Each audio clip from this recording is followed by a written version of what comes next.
Mesdames, Messieurs, bienvenue à votre émission débat 100% Bénin.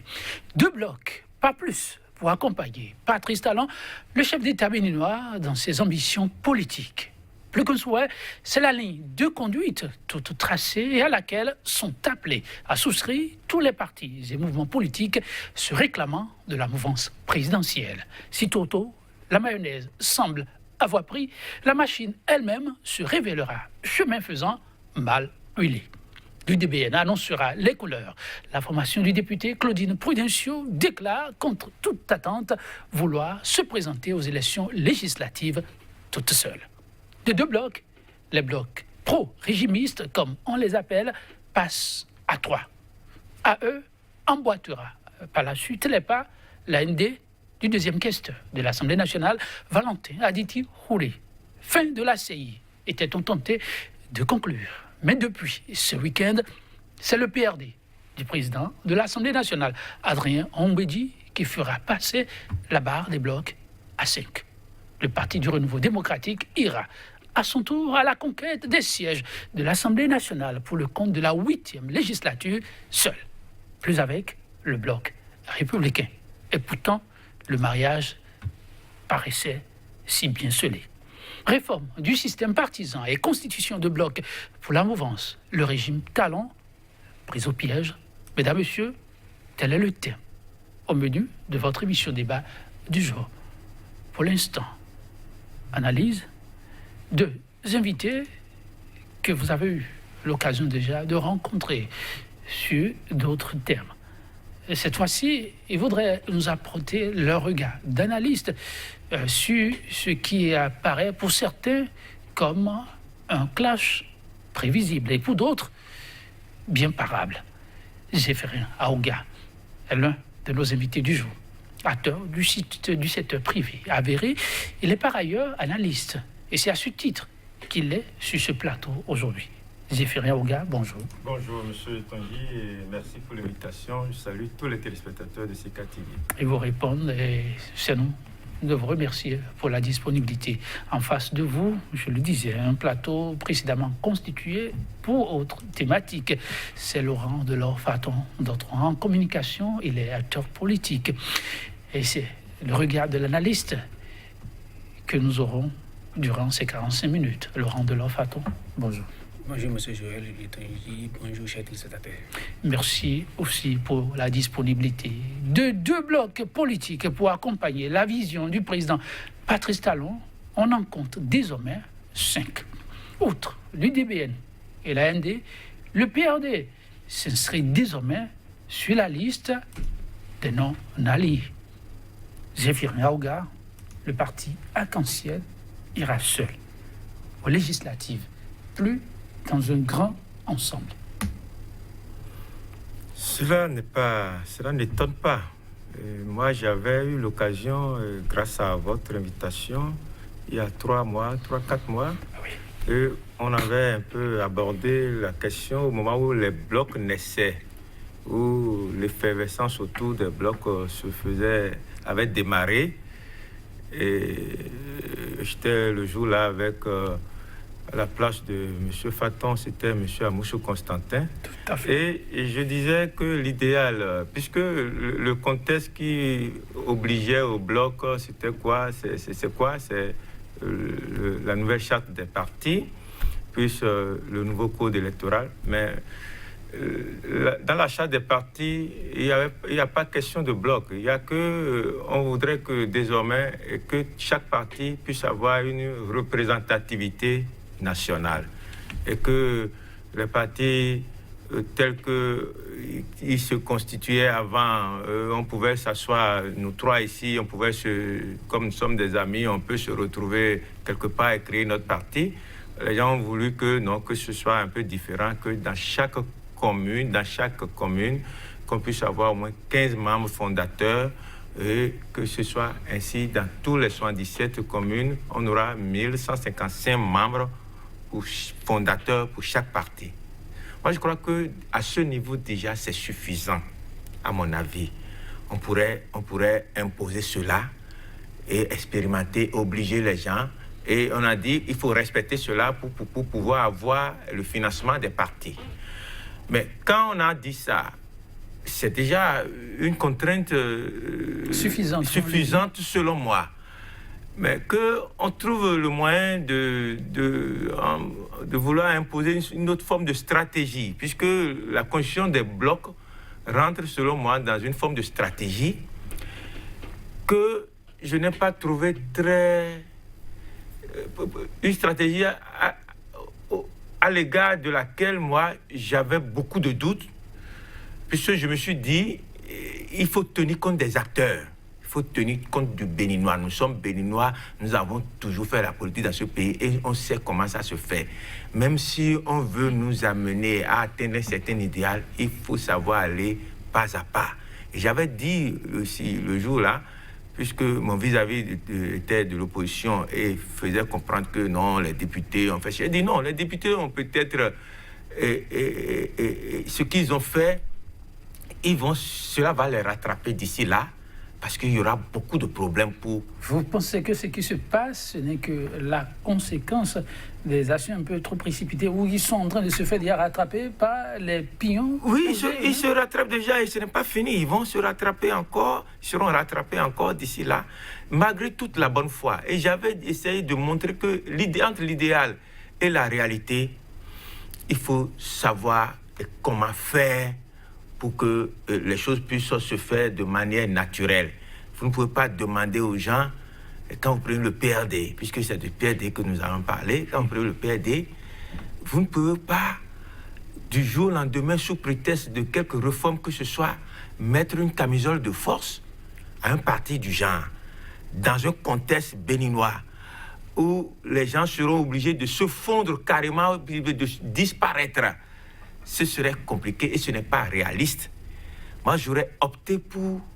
le code électoral a même refusé, ou bien la charte a même banni les alliances, mais j'aurais opté même pour l'alliance, pour les alliances. Et quitte à aller pas à pas. Encore que dans la charte, on n'a pas obligé, il faut bien souligner, l'histoire des blocs là n'était pas dans la charte. C'est une stratégie, et je crois que c'est une stratégie qui aujourd'hui révèle ses insuffisances. Et je crois que s'il y a quelqu'un qui est à l'origine de cette stratégie-là, je crois que la personne doit même se rendre compte qu'il va falloir changer de stratégie. On est à 6 mois si les choses doivent rester en l'état et que la date réglementairement prévue doit être une date tenable. Le temps passe très vite, les choses s'accélèrent aussi politiquement. Le PRD, officiellement, finira par faire la marche pour la conquête des sièges à l'Assemblée nationale seul, plus avec le bloc républicain. Vous savez, Napoléon a dit « n'est vrai que ce qui réussit ». Tout ce que vous dites, ce qui ne réussit pas, n'est pas vrai. Mais quand vous le dites et que ça réussit, ça devient vrai. Qu'est-ce que vous voulez dire? À voir tout ce qui s'est passé l'espace de 8 mois par rapport aux réformes du système partisan, on se rend compte que toutes les réformes qu'on a voulu opérer se sont révélées inutiles ou bien ne sont révélées inopérationnelles. Vous dites toutes les réformes? Non, toutes les réformes. Une conclusion hâtive, non? Non, il n'y a rien d'actif. Parce que les réformes devraient nous amener à réduire l'espace politique en éliminant les partis politiques qui existaient pour avoir un nombre beaucoup plus restreint. Mais on se rend compte que le chef de l'État lui-même, qui a voulu faire cette réforme, a précisé au départ qu'il voulait faire un bloc. Et de son bloc unique qu'il devrait faire, lui-même arrive à dire « je fais 2 blocs ». Ça veut dire qu'il y a eu une mutation de forme au niveau du chef lui-même. Parce qu'il devrait rester constant, quitte à avoir des blocs satellites, on s'en fout. Mais parce que l'idéal, c'était ça. Et de l'idéal, lui-même s'est rendu compte que son idéal était pratiquement irréalisable. Mais de son idéal qu'il a assoupli à 2, on a réduit à 5. Il nous a fait une tour qu'on sera bientôt à 6, à 7 et même plus. On risque même de se retrouver carrément au système de départ. Et c'est là où, moi, vous allez voir, le chef de l'État a ratifié, a promulgué rapidement la charte. Mais jusqu'à ce jour, le code n'est pas encore promulgué. Ce n'est pas l'information que le code soit promulgué, on ne l'a pas encore promulgué, parce que c'est le code qui porte le plus grand piège, des 10%. Parce que s'il n'y avait pas 10%, les partis politiques traditionnels vont se débrouiller pour avoir les 15 membres par commune. Ils ont la capacité de le faire. Ce n'est pas les Béninois qui vont manquer pour qu'on ait les 15 même pas communes. Et ces partis politiques ont les moyens qu'il faut pour le faire. Mais à l'évidence, on voit que c'est très difficile pour le chef d'opérer les réformes dont il parle. Et là, ça pose un problème sérieux parce que ça fait la deuxième tentative de réforme majeure qui échoue. La deuxième, vous faites allusion La première réforme, c'est la réforme constitutionnelle. Elle a échoué. Et le chef a compris qu'il faut maintenant réformer le système partisan. C'est un partisan qui veut réformer est en train encore d'échouer. Parce que dans son camp, parce que là où le problème se pose, ce n'est pas dans le camp de l'opposition qu'il y a cette déconfiture. Parce qu'il y a comme une forme de déconfiture qui s'observe aujourd'hui. Et comme je dirais même une implosion de tout ce qu'il a essayé en 2 ans de réunir. Et si ce système encore échoue, moi je crains que le chef de l'État, au bout de son bilan, n'arrive à rien faire. Et si les grandes réformes majeures échouent, je pense qu'il est question que le chef revoie toute la stratégie. Parce que s'il échoue au niveau de la réforme de la Constitution, et qu'il échoue au niveau de la réforme du système partisan, je pense que son bilan aura été un bilan politiquement... Il faut déjà voir sous l'angle d'échec ce qui se fait actuellement, ou plutôt l'assimiler au trop-plein de bras qui existent et qu'il va falloir forcément recaser. Et ceci étant, la conséquence logique est qu'il y ait de ces genres de défection, mais pas assimilé directement à un échec. Vous savez, il n'y a rien de nouveau sur le soleil. Nous avons connu 3 anciens présidents qui ont réussi à avoir des blocs, ou bien à avoir des alliances qu'ils ont maintenues contre la volonté des gens. Parce que Soglo a réussi l'ARB. Et vous qui vous souvenez dans le temps, au moment où l'ARB s'est dégraissé, je dirais, c'est au moment où Rosine Soglo et le père Soglo ont voulu constituer leur liste. Et ceux qui étaient mécontents sont partis. Mais ça n'a jamais obligé l'ARB à se constituer en 2 blocs. Jamais. Ceux qui n'étaient pas d'accord sont partis, mais l'ARB est resté. Même si aujourd'hui on connaît les débats de l'ARB, mais dans le temps, dans les années 99 et autres, les grands ténors, que ce soit les Rhodiciers consorts, sont partis. Les petits Guédou sont partis. Mais l'ARB est resté ferme dans sa position. Le cas de Kérékou, avec l'UBF, c'est pareil, ils sont restés. Le cas de l'alliance FCVE, avec le président Mboli Yahi, il y a eu à un moment donné 2 blocs satellités, ou bien 2 partis qui étaient restés dans la périphérie, l'UB et Cori 2. Ils sont restés. Mais on n'a jamais connu une telle implosion par le passé. Ça veut dire quoi? On a voulu bannir l'histoire du Bénin et créer un nouveau modèle sur la base de rien. Et c'est là le problème, parce que ce qu'on a voulu faire comme réforme, et c'est là où j'aurais voulu que le chef de l'État et ceux qui l'entourent comprennent quand même que ceux qui sont en face d'eux ne sont pas les ennemis de la République. Ils ne sont même pas les ennemis de sa personne.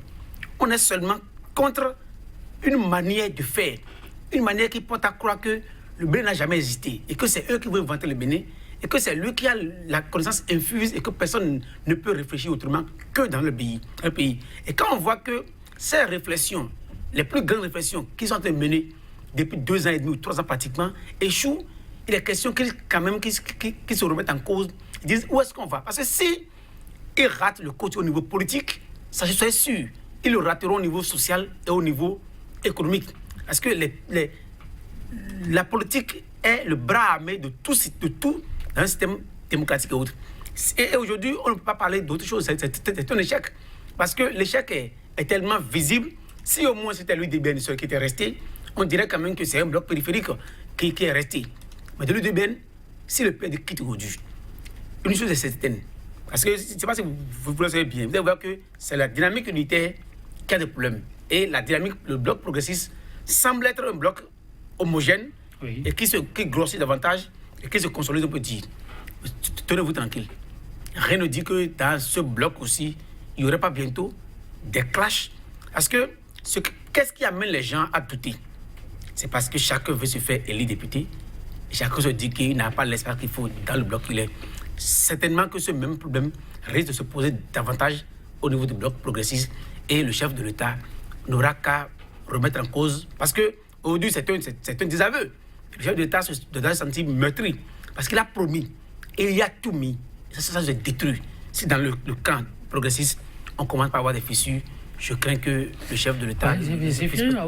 Lorsqu'on suit l'évolution de la situation au niveau de ces blocs et le cas spécifique du bloc républicain, Est-ce que vraiment la responsabilité du chef de l'État n'est pas engagée?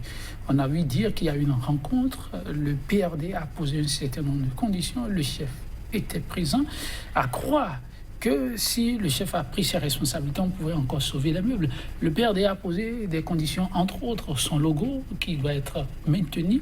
Est-ce qu'on peut dire que le PRD, vu son parcours, vu son aura, a demandé un peu trop, qu'on ne saurait concéder?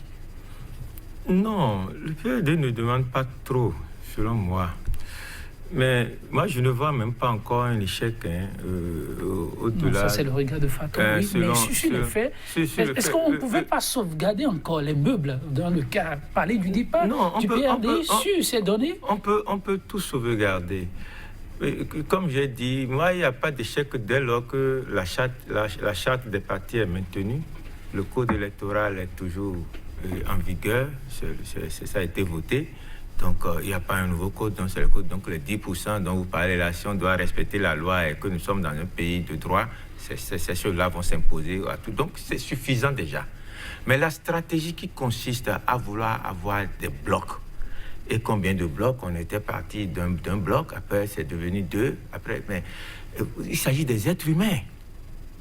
Les partis ne se gèrent pas d'eux-mêmes.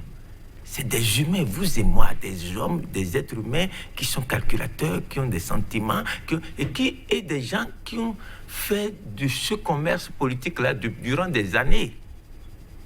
Alors, vous ne pouvez pas...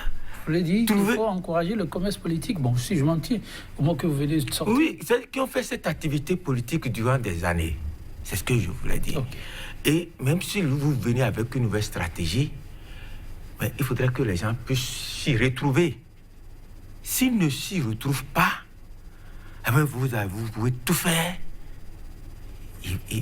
Malgré l'amitié, malgré le respect, malgré la déférence et tout, mais ça ne va pas tenir. C'est ce qui se passe, ça.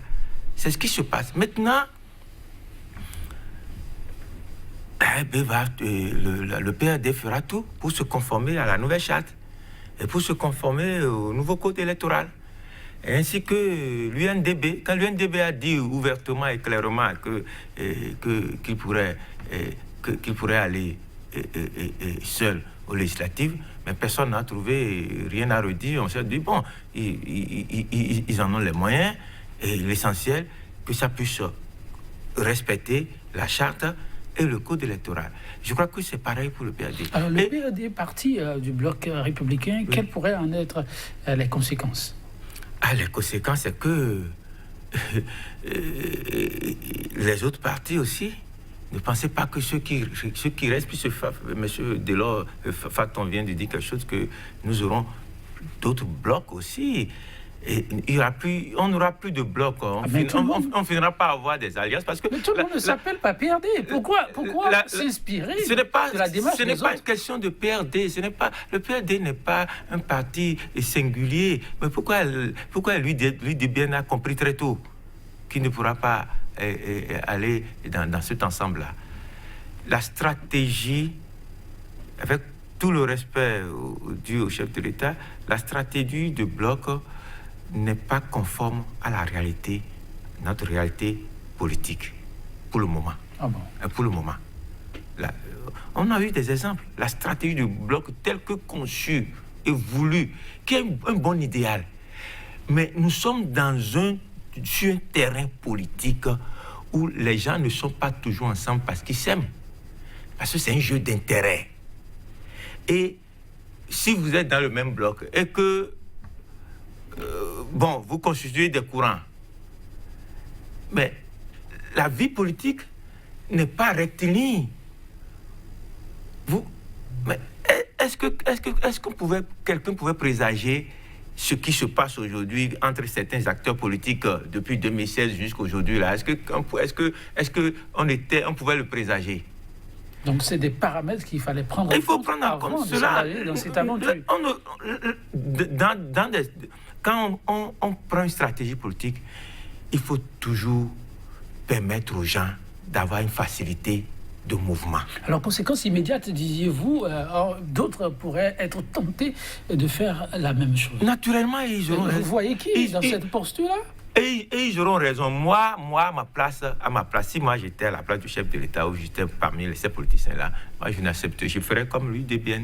Pourquoi aller à un bloc? Pourquoi? Si tout le temps on ne s'est jamais entendu sur rien, nous n'avons pas les mêmes idéologies, nous n'avons pas les mêmes intérêts, nous n'avons même pas les mêmes fiefs, tout ça là. Maintenant, la charte les oblige aujourd'hui à être représentatifs sur le plan national. Donc, ils vont courir dans les communes pour aller chercher des listes, aller chercher des noms. On peut fabriquer tout ça là. Encore que, il y a dans le code électoral la limite des 10%, qui est aussi contraignant, qui est très contraignant. Donc, eh bien, ça c'est suffisant. Et on observe et on fait aller naturellement pour voir ceux qui, à cause du financement, vont trouver des raisons d'affinité pour se mettre ensemble, le feront. Mais il ne faut pas dire, bon, si vous voulez me suivre, c'est comme ça. Ça ne peut pas marcher. Ça ne peut pas marcher. Attends, conséquence immédiate que vous semblez tous souligner, c'est que d'autres pourraient emprunter la même piste. Ce n'est pas à souhaiter, mais si ça arrive, il faudra faire avec. Mais en dehors de cette conséquence immédiate, est-ce que ceci ne pourrait pas aussi renforcer l'existant? Permettre à ceux qui sont là, puisque le PRD, c'est comme un gros morceau, comme on le dit, ça faisait beaucoup de l'espace à lui tout seul au sein du bloc. Alors, parti, au lieu d'amener d'autres à vouloir peut-être lui emboîter les pas, est-ce que cela ne créera pas plutôt un environnement pour permettre à ceux qui cherchaient comment se positionner, pouvoir se positionner et donc continuer l'aventure et s'en arrêter au sein bloc? Vous savez, la première conséquence, à mon avis, c'est d'abord le malaise au sein du BNP. Parce que cette ambiance, ça va avoir des conséquences incalculables sur le BNP. Les relations au sein du BNP vont devenir de plus en plus dures et tendues. Méfiantes. Il y a une grande méfiance qui va s'installer sur le BNP. Ça veut dire que la majorité du chef de l'État commence par recevoir des coups durs. Parce que d'abord, le chef de l'État lui-même n'aura plus la confiance envers ses acteurs. Parce qu'ils se sont tendus sur des bases. Ils ont fait plusieurs réunions. Ce n'est pas la première rencontre. Par exemple, avec le bloc unitaire, il y a eu plusieurs rencontres. Et la dernière rencontre, c'est qu'ils ont même projeté la sortie. C'est pratiquement au cours de l'organisation de la sortie que maintenant le PD sort. D'abord, la relation entre les deux personnalités connaîtra un virage dangereux. Parce qu'il ne peut plus communiquer comme il communiquait par le passé. Ben, le PRD dit avec fidélité qu'il est et reste de la mouvance. Ce sont des mots. Mais la réalité sera autre. Parce que les deux personnalités ont des personnalités différentes. Et on connaît leurs personnalités. On ne peut pas oublier, et Laurent de Lofaton, que sans le PRD, de ces tests de loi que le chef de l'État a pu obtenir, n'aurait jamais été une réalité. Et ça, le chef ne va pas l'oublier, non? Et c'est là où le jeu devient plus dangereux encore, parce qu'on est pratiquement à la fin d'une mandature au niveau de l'Assemblée. Ça veut dire que le chef de l'État n'a plus grand-chose à demander au président de l'Assemblée. Et lui aussi n'a plus grand-chose à lui demander, parce qu'il sait qu'il a fini son mandat pratiquement. Personne ne viendra toucher à son portefeuille de président de l'Assemblée. On ne va pas lui créer des ennuis. Il est pratiquement fini. Le chef de l'État a aussi réussi à voter la plupart de ces lois qu'il voulait. Ça veut dire que les deux acteurs n'ont pratiquement rien ensemble, que seulement gagner les élections. Je pense que le PD aujourd'hui a les moyens qu'il faut pour faire sa politique. Parce que 2 ans durant, où il a accompagné de manière la plus ferme et forte possible le chef de l'État, il devrait d'abord déjà en avoir eu quand même pour son compte, pour se permettre désormais d'aller de son propre gré. Parce que, selon moi, ce que le PD demandait n'avait aucune logique. Ah bon? Parce que, écoutez, quand on dit qu'on fait fusion, quand on dit qu'on achète, parce que c'est pratiquement des achats que le chef d'État voulait faire des partis politiques au Bénin. C'est comme si on lançait une vente aux enchères et les gens viennent vendre leur parti et les achètent, il en fait ce qu'il veut. Si le PD était d'accord à aller dans les blocs, il devait disparaître.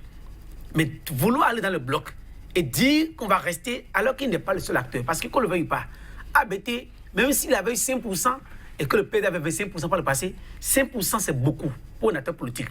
Chez GR, il avait sa partie, qu'on le veuille ou pas.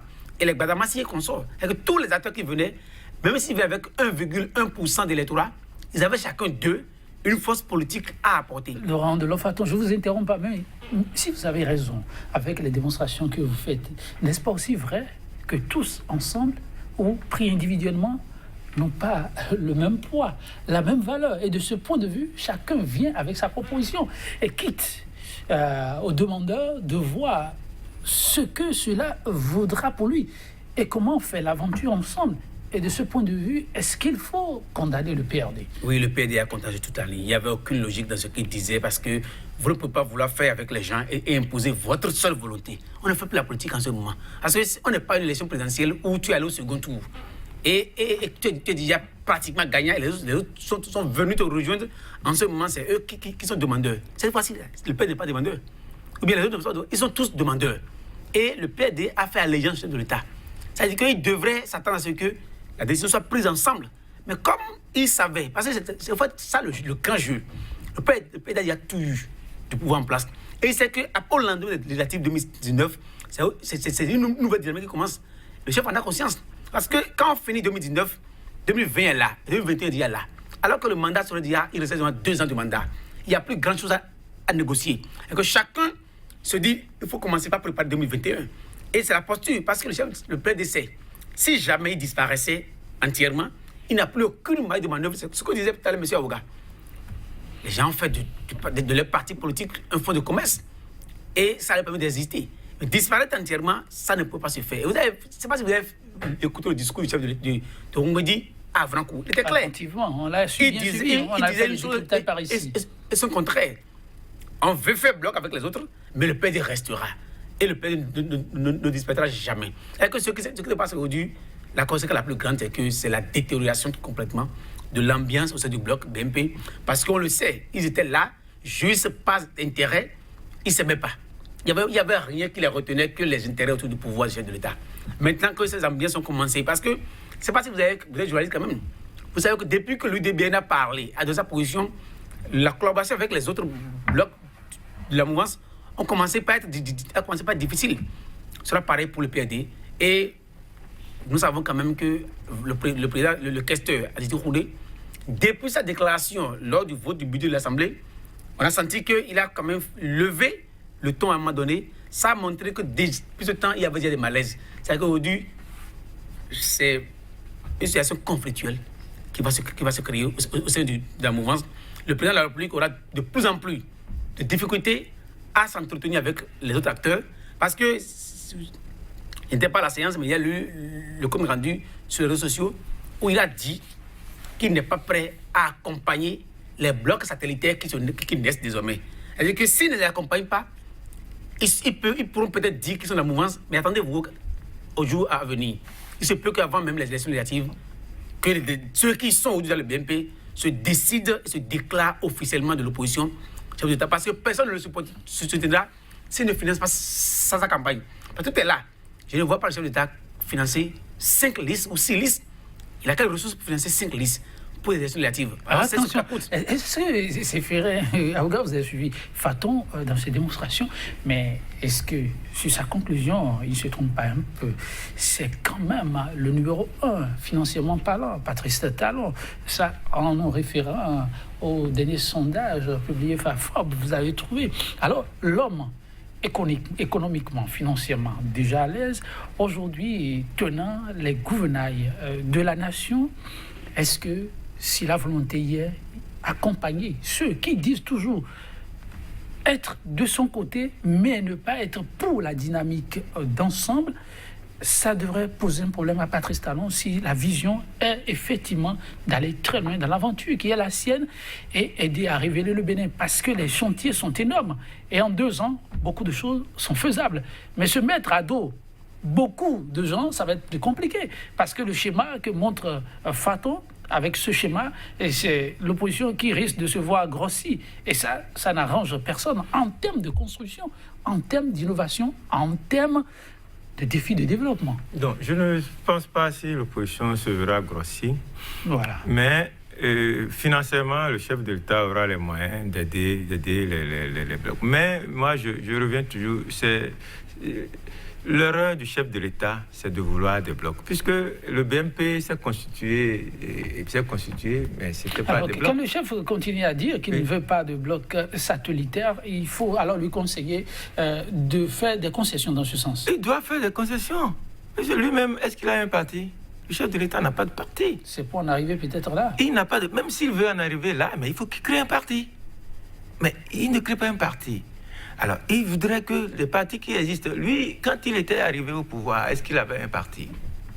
Même ceux qui sont proches de lui, qui ont créé Alternative Citoyenne, n'ont jamais dit que le chef de l'État était membre d'Alternative Citoyenne.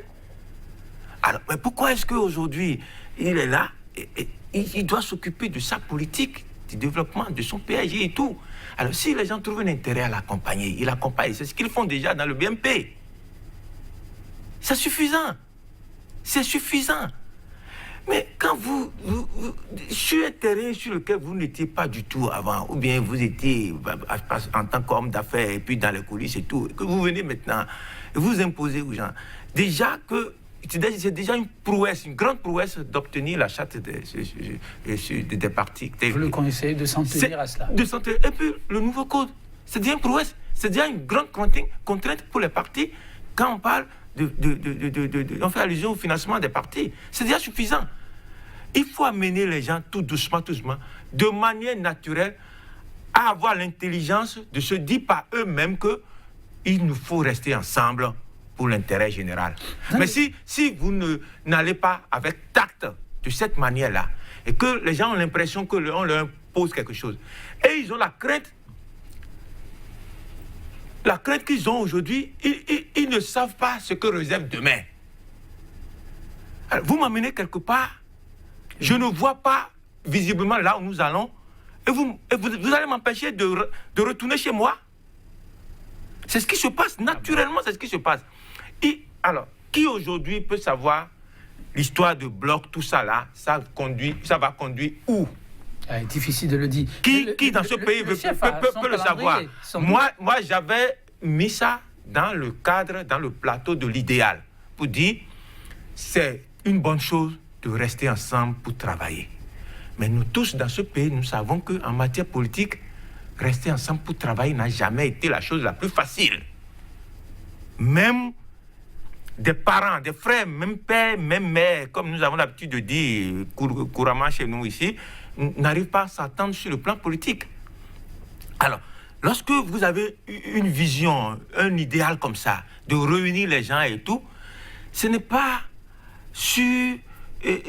on peut aller avec tact dans les lois et tout, ce qui est fait déjà, c'est suffisant, et laisser les gens respirer. Permettez-les de respirer, d'évoluer naturellement et vous mettez quelques balises simplement. La posture actuelle du PRD, quand on revient un peu en arrière, pour parler de la guerre qu'il y a entre l'un de ces ballons d'oxygène, pour parler ainsi, l'ancien président du groupe parlementaire PRD, Augustin Arouan-Ouebla, pressenti au niveau de ce groupe qui a dû retourner Kazakh parce que le baron même est venu au niveau de ce groupe. Et ça sonne désormais comme une aubaine où le problème reste encore toujours de poser. Le PRD qui va seul et l'homme qui ambitionne toujours se positionner et montrer ce dont il est désormais capable, indépendamment du PRD. L'avenir n'est-il pas balisé tout au moins pour lui dans cette guerre pour M.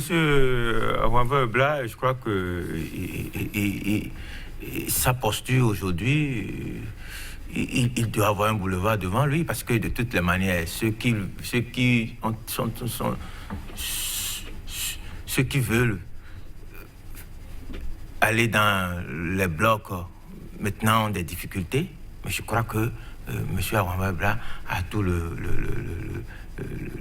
la liberté et de savoir comment faire pour aller aux élections comme tout le monde. Et puis, puisque c'est un homme politique, les hommes politiques ne finissent jamais. Il va trouver toujours un moyen. Et là, ce qui se passe maintenant, c'est à son avantage. Oui, on ne peut pas oublier ce cas Arouan-Ouebla, positionnement casse-tête. Finalement, on l'a annoncé comme reperché par le DBN. Il y a eu ensuite un communiqué pour démentir.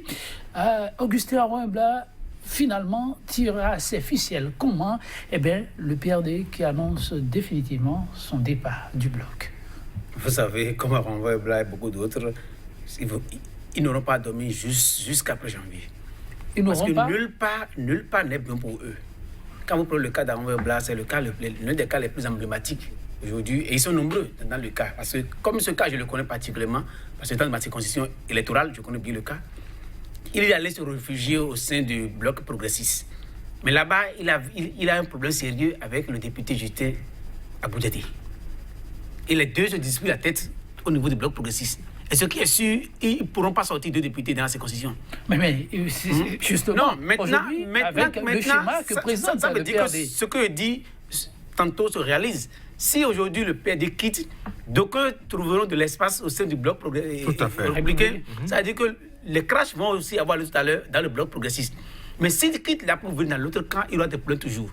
Parce qu'il y a déjà le maire de Dangbo, Mathias Akowanou, qui est du Bénin en route, vice-président du Bénin en route, qui déjà, même au moment où le PRD était dans le bloc dynamique unitaire, cherchait lui-même à prendre la tête. On va devoir aux côtés des autres. Ça veut dire, même s'il vient, la dernière fois, le congrès, la séance de déclaration du Bénin en route a eu lieu à Dangbo. Et le maire Mathias Akowanou a mis tout l'arsenal qu'il faut pour montrer que le Bénin en route existe et qu'ils ont leur place dans la 20e. Tout à fait. Et il est déjà premier. Il est déjà là. Il ne sera pas là. L'autre viendra encore après ces zigzags, parce que ça veut dire trop de zigzags, qui reviendra encore tout à l'heure pour dire qu'il va prendre de liste. Ça veut dire que c'est compliqué pour lui Renvoie Blanc dans tous les schémas possibles. S'il vient là, il aura Mathias Akowanou là. Et ne vous leurrez pas. Bénin en route a fait un chemin. Et ils ne pourront pas quand même faire ce chemin. Et du jour au lendemain, on va les reléguer au second plan. Il y aura encore de chaudes empoignades et beaucoup de discussions avant qu'on l'impose. Mais ce n'est pas évident. Et que comme lui, vous allez voir, quand les positionnements vont... Parce que c'est ce que M. a regardé tout à l'heure. Vous savez, je ne sais pas comment l'affaire de bloc a été imaginée. Personne ne sait ce à quoi ça retourne et vers quelle destination on nous conduit. Et la charte et le code ont mis tellement de petits verrous. Parce qu'ils sont les députés qui ont voté cette loi. Ils savent, par exemple, qu'au niveau des listes, par le passé, on peut avoir une récépissé provisoire. Et vous pouvez aller changer encore les listes. Si tu étais sur une liste et que tu vois que tu es mal positionné, tu peux aller te construire rapidement sur une liste. Et les mauvais coups se font à la dernière minute. Mais aujourd'hui, le nouveau code dit que si vous déposez la liste provisoire, ce n'est plus possible de changer. Alors, comment comprenez-vous que ces blocs n'ont pas de président? Ils n'ont que des... Et que la tête est pratiquement le chef de l'État. C'est-à-dire que c'est le chef d'État qui aura les listes à concocter et à déposer la liste provisoire. Si à la Sénat, tu apprends qu'on t'envoie en deuxième position ou bien quatrième position, tu n'as plus aucun moyen de changer. Toute la question aussi là, ils sont frileux. Ils ne savent pas à quoi ça retourne réellement. Et comme le chef de l'État, on le sait, il n'a confiance en personne dans son bloc, parce que connaissant bien les acteurs là, ils sont ceux qui l'ont rejoint après son élection, il n'a pas confiance en eux, eux aussi n'ont pas confiance en lui. C'est une affaire de confiance. Et de jour en jour, la confiance va se détériorer complètement. Et en dehors du fait que le chef va commencer par se méfier des gens, je vous le répète, tout le monde qui a déjà 2021. On ne connaît plus. Ne vous leur parlez, les gens ne sont plus en 2019. Hein. Ils ont fini en 2019. Ça compte parce que je connais un membre influent du BNP. Je connais un du BNP qui m'a dit pour venir à l'Assemblée, ce n'est pas un problème pour moi. Je veux venir à l'Assemblée. Il n'y a pas tous les gens qui veulent venir à l'Assemblée. Mais une fois à l'Assemblée, c'est 2021 qui me préoccupe. Parce que, au sein du BNP ou pas, les gens vivent un enfer aujourd'hui avec le chef de l'État. Ah bon? Ils ne le disent pas devant les caméras, mais ils le disent quand même, ils bossent comme on le dit souvent. On sait qu'ils sont mal à l'aise dans ce système. Et ils en ont marre, ils veulent que ça finisse une fois pour de bon. C'est comme un calvaire pour eux. Des réformes qu'ils ont contribué à mettre sur pied pour un Bénin où il fera bon vivre pour tous. Ils sont mal à l'aise, vous dites? Est-ce que le Bénin a fait vivre depuis 2 ans et demi que les réformes se font? Il faut les réformes. Les réformes sont mais les réformes, les acteurs politiques, Benoît les connaît. Hein? En tout cas, ceux qui sont là aujourd'hui, ils votent les lois pour eux-mêmes d'abord. Mais ils votent les lois qui en réalité ne leur apportent rien. Et ils se disent, on n'a rien. Le peuple qui nous a élus aussi n'a rien. Et vous voulez que ceux-là restent là et qu'ils se permettent, le vilain Luis, d'enchaîner encore leur destin pour 5 ans. Tout ce calcul déjà 2021. Et c'est dans cette logique que vous allez voir tout à l'heure. Il y aura tellement de remous-ménages dans tous les cas. Hein. Que ce soit, même au sein de l'opposition, tout le monde calcule 2021. 2021, fortement calculé, oui, Zéphirin. Je ne peux que vous donner la parole. Encore quelques minutes, on va... Oui, avant votre réaction, je vous pose la question, parce qu'il a peint et fait des démonstrations sur Augustin Arouamouebla dans la formule, mais aussi dans sa posture à lui, parce que pressenti dans ses circonscriptions électorales. Mais il faut rappeler qu'à l'avenir... rappeler à l'histoire et à la mémoire, Augustin Arouamouebla, ce n'est pas un parvenu, c'est un parcours. Augustin Arouamouebla, c'est l'ancien président de la Sénat, c'est l'ancien président du groupe parlementaire PRD. C'est l'homme grâce à qui le PRD a pu faire son allégeance la directe au chef de l'État. C'était, entre-temps, le cordon ombilical entre le PRD et le chef de l'État. Vous pensez que ça va être si compliqué pour l'homme de se faire une place douillet qui pourra le conduire à l'Assemblée? Non, quand vous êtes dans ce domaine politique-là, ne va pas la politique qu'il veut. C'est beaucoup de choses. Je crois qu'avec son parcours, il finira par trouver quelque part où rebondir. Il va rebondir. Votre réaction, parce qu'il nous reste 2 minutes. Maintenant, moi, ce que je voudrais dire quelque chose. Et c'est pour toute la classe politique. Allez-y. Les gens ne sont pas sincères, ne sont pas honnêtes. Ils ne sont pas sincères. Béninois n'est pas sincère. Non, vous parlez des hommes politiques. Comment vous voulez dire que Béninois n'est pas sincère? Oui, quand il s'agit de la chose publique, et même quand on leur demande, quand le chef de l'État leur demande, asseyez-vous, réfléchissez, venez faire une proposition, ils ne sont pas sincères. Les gens, ils aiment plaire. On veut toujours plaire au chef. Il faut avoir le courage de lui dire la vérité. On ne dit pas la vérité, on veut plaire. Sinon, cette affaire de bloc-là, les gens auraient pu déjà au début. C'est pas maintenant qu'il faut commencer par dire non, on ne veut plus, il faut le logo, il faut... Non, au début, non, il fallait le dire, il fallait dire. Le bloc-là, ça doit conduire où? Est-ce que c'est compliqué de poser cette question-là? Et vous êtes plus expérimenté que celui qui vient vous proposer et la stratégie là. Lui n'a jamais été acteur politique connu. Mais vous étiez là depuis 30 ans. Et c'est lui qui vient vous imposer une stratégie. Mais c'est à vous de venir, de montrer votre... Votre mot de la fin, Zéphirin Aouga. Tout ce que moi je veux en tant que citoyen, qu'on aille aux élections de manière paisible, qu'on permette à chaque parti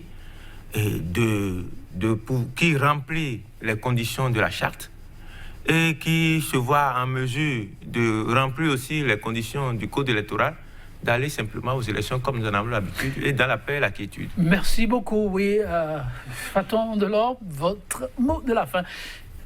Je pense que le chef de l'État prendra les mesures nécessaires pour comprendre que ces réformes posent problème. Il n'est pas encore trop tard pour lui de mieux faire, de remettre en cause certaines choses pour que ce pays s'apaise. Parce que tout ce qu'il fait, in fine, on se rend compte qu'on n'a pas les résultats. Et si on n'a pas les résultats, il y a quand même question qu'il s'asseye lui-même. En deux, tous les acteurs politiques l'entourent, qui l'embrouillent, qui lui parlent, qu'il fasse le point, qu'ils disent on a quitté où, on est où, on va où réellement, pour que le Bénin se développe enfin. Que le Bénin se développe enfin, ce sera le maître mot de l'émission du jour, l'appel à la paix, à la concorde, à l'union d'action, mais aussi à la franchise. Vous les avez suivis, 100% Bénin pour le numéro du jour, ce sera donc tout. Zéphirin Aouga, merci pour la participation à ce débat. Merci également à vous, Laurent Delorme. Faton, chers téléspectateurs, oui, je ne saurais vous dire aussi un grand merci. Sans vous, cette émission n'existe pas. Alors, cette citation pour définitivement prendre congé de vous, elle est de Napoléon Bonaparte. Je le cite. « L'on ne conduit le peuple à bien qu'en lui montrant un avenir. Un chef est un marchand d'espérance, un homme, un marchand d'illusions. » Merci pour votre aimable attention et à très bientôt.